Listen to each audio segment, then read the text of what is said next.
அஸ்ஸலாமு அலைக்கும் வரஹ்மத்துல்லாஹி வபரகாத்துஹு. வாய்ப்புகளை பயன்படுத்தணும்னா என்ன செய்யணும்? என்னங்க செய்யணும்? முதல்ல விஷயம் இறையச்சத்தை வளர்க்கணும். அல்லாஹ் இருக்கிறான், அல்லாஹ்வை நினைச்சு மனசுல சுமக்கணும், பயத்தை மனசுல சுமக்கணும். இறையச்சம் தான் நம்மளுக்கு முதல் படிக்கட்டு.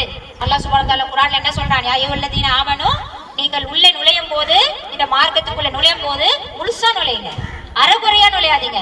எங்க உங்களுக்கு சந்தர்ப்பம் கிடைக்குதோ அதை பயன்படுத்திக்கிட்டு, எது உங்களுக்கு சிரமமானதோ அதை விட்டுட்டு, எது உங்களுக்கு இலகுவானதோ அதெல்லாம் எடுத்துக்கிட்டு போவாதீங்க. முழுசா வாங்க. ஷைத்தான் பின்னாடியே இருக்கான், அவனோட அடிசுவடுகளை நீங்க பின்பற்றி வாழ்ந்துடாதீங்க.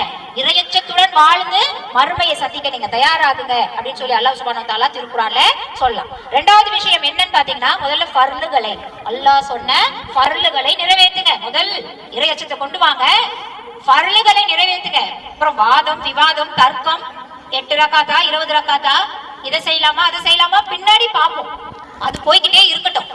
ஃபர்லுன்னு என்ன ஆச்சுங்க? என்ன ஃபர்லுகள்? அல்லாஹ் கொடுத்த ஃபர்லுகள் என்ன? தொழுகை, ரமலான் நோன்பு, ஜக்காத்து, ஹஜ், தர்மம், ஃபர்லான விஷயங்கள் இவ்வளவு சொல்லியிருக்கானே அல்லாஹ். முதல்ல இதை கடைபிடிக்கிறோமா? 5 வேளை தொழுகை ஃபர்லு, அது முழுசாக ஒரு நாள் கூட விட்டதில்லை, விடுறதுக்கு வாய்ப்பும் இல்லை, அனுமதியும் இல்லை. ஆனா அந்த 5 வேளை தொழுகை நம்ம சரியாக கடைபிடிக்கிறோமா? ரமலான் மாதம் நோன்பு நம்மளுக்கு ஃபர்லு, சலுகைகள் இருந்தாலும் அதை பயன்படுத்திக்கலாமே தவிர நோன்பு நம்மளுக்கு கடமையாக்கப்பட்டது. அப்ப அந்த நோன்பை நம்ம சரி வேற பண்றோமா? வசதி இருக்கவங்க எல்லாரும் ஹஜ்ஜுக்கு போறோமா? காசு பணம் வச்சிருக்கவங்க எல்லாரும் தர்மம் செய்யறோமா? அப்ப இந்த விஷயங்கள் எல்லாம் நம்ம சிந்திச்சு பார்க்கணும். வரலான விஷயங்களை எப்பெல்லாம் வாய்ப்பு கிடைக்குதோ இல்லையோ அந்த விஷயங்களை தவற விடாமல் செய்யறதுதான் வாய்ப்பை பயன்படுத்திக் கொள்ளுகிறது அடுத்த ஒரு அம்சமாக இருக்கு. இறையச்சத்தை வளர்த்துக்கிட்டோம், ஃபர்ல் எல்லாம் செஞ்சுட்டோம், போதுமா? அல்லாஹ்வை சந்திக்க ரெடியா? ரெடியா? போதுமா? இந்த பக்கம் ஃபர்லு தொழலாம், ஃபர்லு தொழுது முடிச்சிட்டு போய் பக்கத்து வீட்டுக்காரங்களை பத்தி பேசலாம், பேசலாமா? அப்ப பாவங்கள் ஒண்ணு இருக்குதே, பாவம் செய்யாமல் இருக்க நம்ம மலக்குமார்கள் இல்ல, எல்லா பயான்லயும் நம்ம சொல்றதுதான். அப்படியெல்லாம் நான் பாவமே கணக்குல ஒண்ணு கூட இல்ல. ரசூல் ஸல்லல்லாஹு அலைஹி வஸல்லம் முன்பின் பாவங்கள் மன்னிக்கப்பட்டவங்களே ஒரு நாளைக்கு 70 முறை பாவ மன்னிப்பு தேடி இருக்காங்க. நம்மளாம் எவ்வளவு தூரம் பக்கத்து வீட்டுக்காரங்களை பத்தி பேசுறது, அவங்க இல்லாதப்போ பேசுறது என்ன சிறு பாவமா? பெரும் பாவம், பெரும் பாவத்துல ஒண்ணு சர்வசாதாரணமா செஞ்சுட்டு இருக்கிறோமே நம்ம தான். குர்ஆன் அதுக்கு தனியா ஒரு நரகமே ஏற்பாடு பண்ணி வச்சிருக்கோம்ல. பாவங்களை முடிந்த வரைக்கும் தவிர்க்கணும். அப்படி நம்ம தெரியாம அறியாம செஞ்ச பாவங்களுக்கு இறைவனிடத்துல பாவ மன்னிப்பு கேட்கணும். இதுதான் 3வது நிலைப்பாடு. அடுத்து அல்லாஹ்வுடைய நினைவிலேயே வாழக்கூடியவர்களாக இருக்கணும். அல்லாஹ்வை அடிக்கடி நினைவு கூர்ந்து இருக்கணும். ஏன் அல்லாஹ் என்ன சொல்றார்? என்ன சொல்றார்? எந்த இதயம் அல்லாஹ்வின் நினைவுகளில் இருக்கிறதோ அதுதான் என்ன? தூய்மையான இதயமாக இருக்கிறது.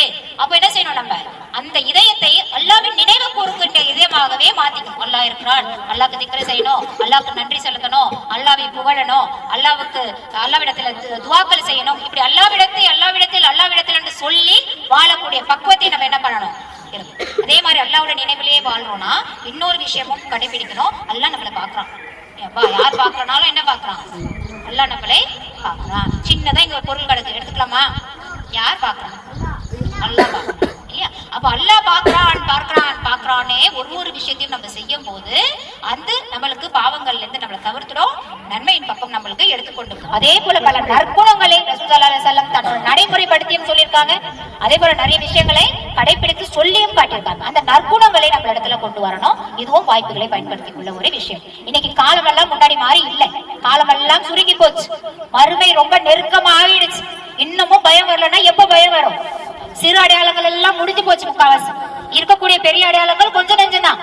அந்த பெரிய அடையாளங்கள் ஒண்ணு வந்துட்டால் நூலை பிடிச்சி கவுத்து உழுற மாதிரி எல்லாம் வந்துடும்.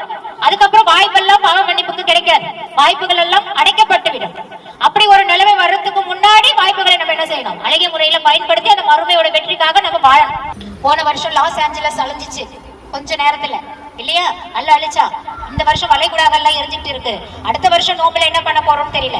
போன வருஷம் இருந்தவங்க சில பேர் இந்த வருஷம் இல்ல, எவ்வளவு பேர் இல்ல. இந்த வருஷம் நம்ம எல்லாம் ஒண்ணு கூடி இருக்கோம், அடுத்த வருஷத்துல இதுல நம்ம எத்தனை பேர் இருக்க போறோம்ன்றது அல்லாஹ் ஒருவனுக்கே வெளிச்சம். அப்படி ஒரு நிரந்தரமற்ற உலகத்துல இருக்கும் போது அன்னைக்கு கிடைக்கிற வாய்ப்புல அன்னைக்கு வக்காத்தா ஒரு பிஸ்மில்லா, எந்திரிச்சா ஒரு பிஸ்மில்லா, நடந்தா சுப்ஹானல்லாஹ், படிக்கட்டு ஏறினா அல்லாஹ் அக்பர், இறங்கினா சுப்ஹானல்லாஹ், 10 சேர்த்துக்கிட்டே போகணும். ஏன்னா நன்மை இல்லாம நாளைக்கு கை சேதம் அடைஞ்சு மறுமையில போய் நிக்க முடியாது. சோ எதுலெல்லாம் வாய்ப்பு கிடைக்குதோ, உங்களால என்னெல்லாம் செய்ய முடியுமோ, எவ்வளவெல்லாம் நன்மைகளை அள்ளிக்கொள்ள முடியுமோ, எப்படியெல்லாம் சுண்ணத்துகளை பின்பற்றிக் கொள்ள முடியுமோ அத்தனை வழியிலையும் முயற்சி செய்துகிட்டே இருங்க. இன்ஷா அல்லாஹ் அப்பதான் மறுமையில நம்மளால வெற்றி கொடுக்க